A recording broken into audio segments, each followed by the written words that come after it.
Tensile Talk. Cherry vacillate 4 months for Zanjeer.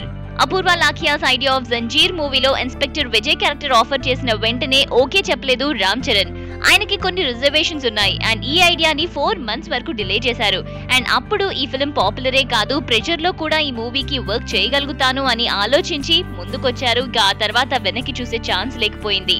ఒక national డైరీకి చెప్పింది ఏంటంటే జంజీర్ మూవీలో యాక్ట్ చేయడానికి ఎందుకు చూస్ చేసుకున్నారు అంటే ఈ స్టోరీ బేస్డ్ ఫిల్మ్ లో హీరో పోలీస్ లా నటిస్తారు అండ్ చెర్రీ తన 4-year-old కెరియర్ లో ఫస్ట్ టైం పోలీస్ లా నటిస్తున్నారు.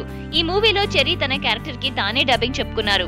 ఫ్లోర్స్ పైకి వెళ్ళక ముందు తన హిందీ రైటో కాదో అన్న కాన్ఫిడెంట్ గా లేరు. ఇక ఫస్ట్ షెడ్యూల్ అయ్యాక అంటే అది రీసెంట్ గా కంప్లీట్ అయింది. ఇక అప్పుడు అనిపించింది తను అనుకున్నంత బ్యాడ్ గా అయితే తన హిందీ లేదు అని. జంజీర్ మేకర్స్ వచ్చి తన తలుపు తట్టినప్పుడు కూడా ఈ యాక్టర్ బాలీవుడ్ లో డెబ్యూ చేయడంపై అంతగా ఎంతూగా లేరు. బట్ ఎప్పుడైతే ఈ ఛాలెంజ్ తీసుకున్నారో దాన్ని కూడా ఎంటర్టైన్ చేయలేదు. దట్ ఈ ఫిల్మ్ ఒక బాలీవుడ్ లోనే జరుగుతుంది అని. ఈ మూవీ నాకు మరో మూవీ లాగే అనిపిస్తుంది అన్నారు చెర్రీ. ఎనీవేస్ ఇలాంటి అప్డేట్స్ కోసం you all just stay tune to indiaclips.com.